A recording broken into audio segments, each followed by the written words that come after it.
Hey guys, Dr. Thomas, part 2 of the chapter 21 nuclear chemistry chapter. We're picking up on slide 12 of the PowerPoint. We've introduced radioactive decay. The primary two types of radioactive decay are alpha decay and beta decay. On the screen, we see what's called a radioactivity series. Specifically, this is the uranium series, where it shows that when we undergo radioactive decay, the atom that is produced is not always more stable than the atom we started with.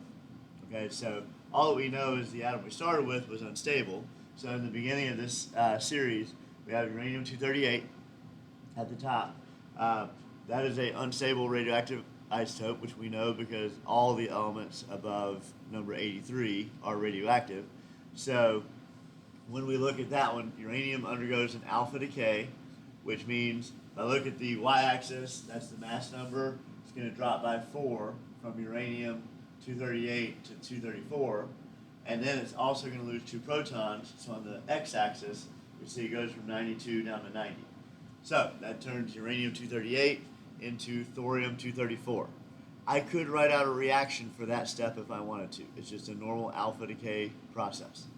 But then the thorium 234 that is produced is actually less stable than the uranium we started with. So then another decay occurs. This time it's a beta decay. When we do a beta decay, we know that we don't really lose any mass, but by losing an electron, a new proton is produced, so the atomic number increases by 1. We see that because on the x-axis, we move over one spot, it says Pascalium 234, and then another beta decay occurs to turn Pascalium into uranium. Okay? That uranium is not the same as the original uranium, though, because the first one weighed 238, and once we lost those 4 mass units, you can never get those back. So we can see that the entire process is alpha, beta, beta, alpha, alpha, alpha, alpha, alpha, beta, beta, alpha, beta, beta, alpha. This is a possible series of reactions, probably the most likely series of reactions that can occur when we start with uranium-238. Now, this is important because, number one, it shows that the product of radioactive decay is not always more stable than before. The half-lives of all these different isotopes vary greatly. Some of them are on the order of millions or billions of years. Some of them are on the order of seconds or minutes. Okay, so these reactions, some can be fast, some can be slow. This series can be used to date geological samples. If you have a rock or mineral that has some uranium in it, then as it decays over time, you're going to end up with a mixture of all these elements. And based on the proportions of the elements, that's how geologists can calculate the age of a sample that they've collected. Now, it's a pretty complicated mathematical process, so usually this would be done with a computer more than by hand. Okay? So then we can actually produce our own radioactive isotopes. So just an example, if we have boron 10 and we bombard it, which when we bombard something, that means that we're going to collide two things together. So we're going to crash an alpha particle into a boron 10 atom.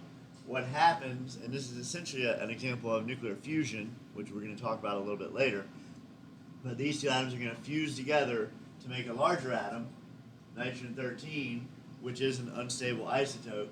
But whenever we do fusion, a lot of times when they fuse, you do get a little piece that splinters off. So in this case, we have a neutron that comes off as well. But we have produced a larger atom that happens to be radioactive. So we have produced what was called a radioisotope. So this is how our artificial elements that we have produced in labs above uranium, so above atomic number 92, this is the process by which those elements are made. An example of that, we have californium-252. If we bombard that with a boron 10 atom, again, they fuse together. The splinters that come off this time, we might get 3 neutrons, and then we can calculate what the new atom is that we've produced. By mass, 252 plus 10, my mass number on the left side would be a total of 262. So on the right, if I have 3 neutrons, that would leave 259 as my mass number right here. Protons, I've got 98 plus 5, which is 103. Well, I don't have any with my neutrons, so that means the atomic number here is 103. And if we check the periodic table, element 103 is Lr, which is lawrencium. So that would be the missing particle, 259, 103, lawrencium. All right, so now the next slide has 3 examples. So let's just talk through those. I'm going to turn the lights back on.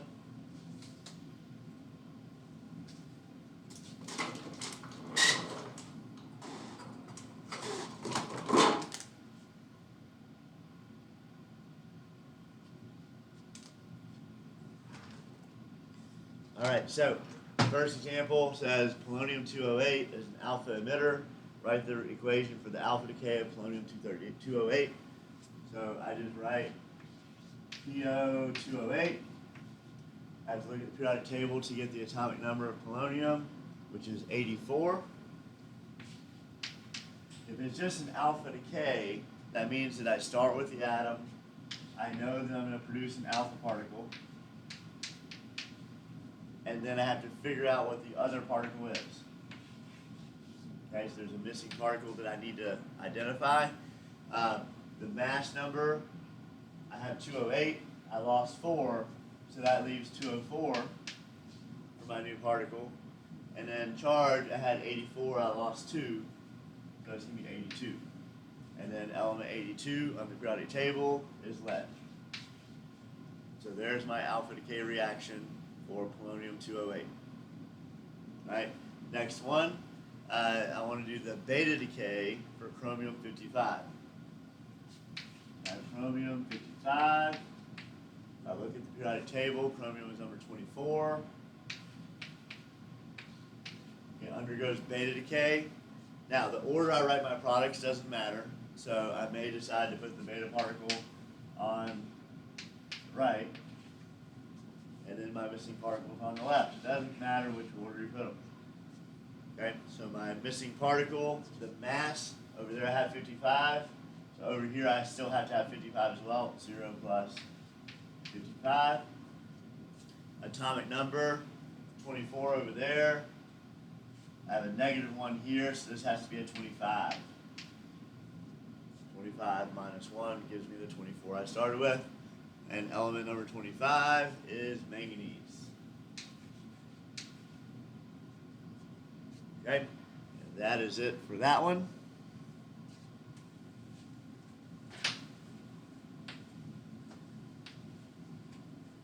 I'll do one more of the examples. Electron capture by polonium-204. So I have polonium-204. Electron capture means this atom exists, an electron flies in and is absorbed into the nucleus. So that means they're both going to be reactants. The polonium absorbs the electron, so I should only have one product. The mass of that product will be 204, just by conserving the mass. The charge, 84 minus 1, will give me 83. And element 83 is bismuth. All right, there is one more example on the slide, but I think hopefully you're getting the pattern of these. So we're going to move on. So the next section talks about half-life.